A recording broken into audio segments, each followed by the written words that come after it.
What's going on, guys? Today I'm going to share what I learned from Alex Hormozi and how I'm going to pivot my real estate portfolio based on what I learned.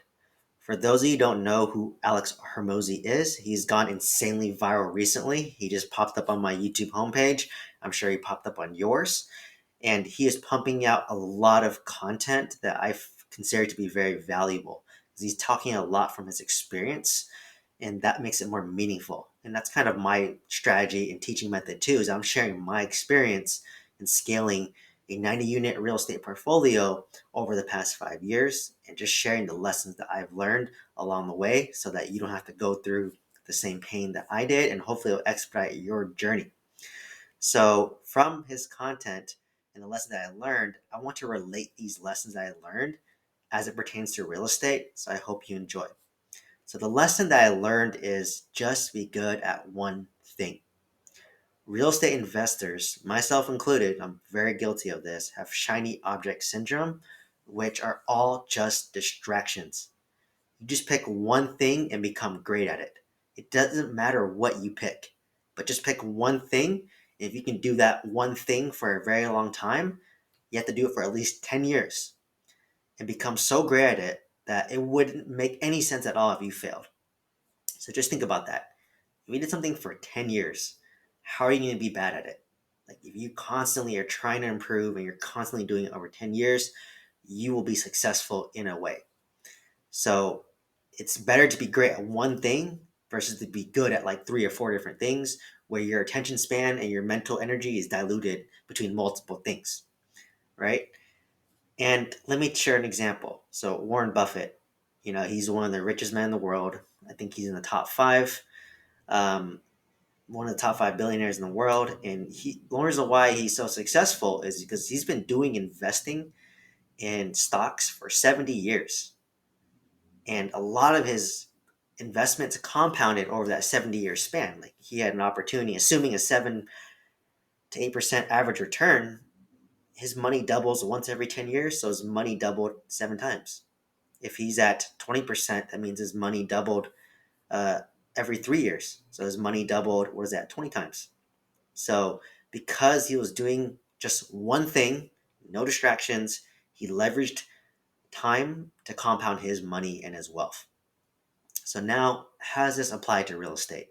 Right? This is what I mostly do and I talk about, but you do not want to be good at three different asset classes like apartments, self storage, mobile home parks.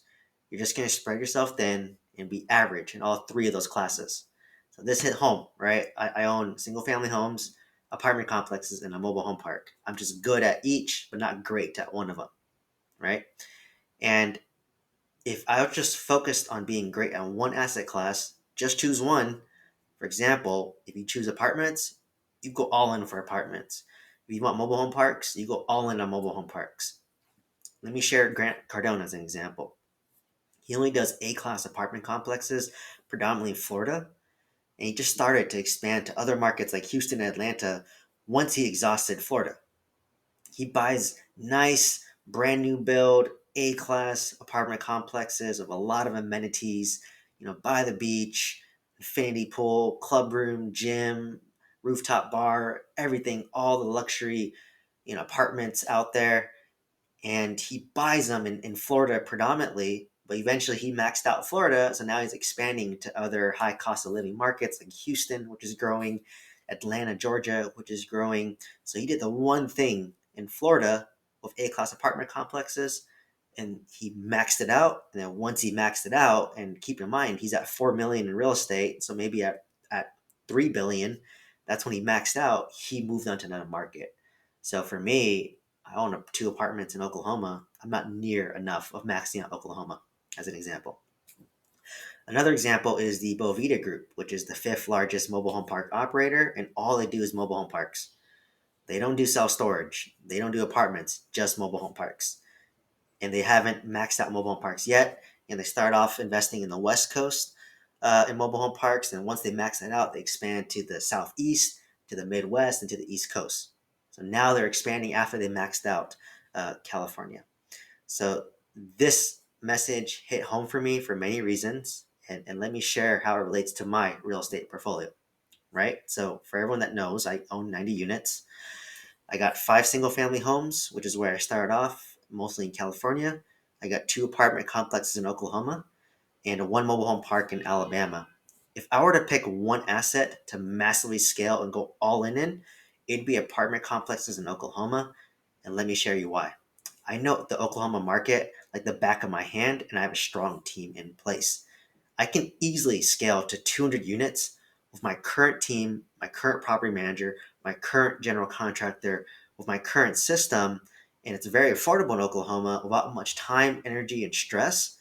And I can become great at apartments without much effort. So it makes absolute 100% sense for me to go all into apartments in Oklahoma because I know it very well. It's very stress free, and I have a strong system in place. For mobile home park in Alabama, I can only be good at best. Let's be honest here, right? I cannot scale. It takes way more time, way more energy at this moment, but has a lot of upside. I spend most of my time, money, and energy towards my mobile home park. And because of that, I'm kind of slightly neglecting my apartments or not putting more resources towards it. So if I was able to sell my mobile home park, for example, take the profits, and then double down into Oklahoma, I can become financially free a lot sooner from my W 2 and hit my fat fire goal of $20,000 a month. So if I were to sell my mobile home park, take that money, double down and buy 1 or 2 more apartment complexes, 25 to 50 units in Oklahoma and stabilize that, I could probably leave my W 2 job. And then from there, once I left my W 2 job and I'm financially free, I can continue to scale in Oklahoma until I feel like I've maximized it. And at that point, I can then branch out to another market in apartments, or I can take the pivot to mobile home parks at that moment.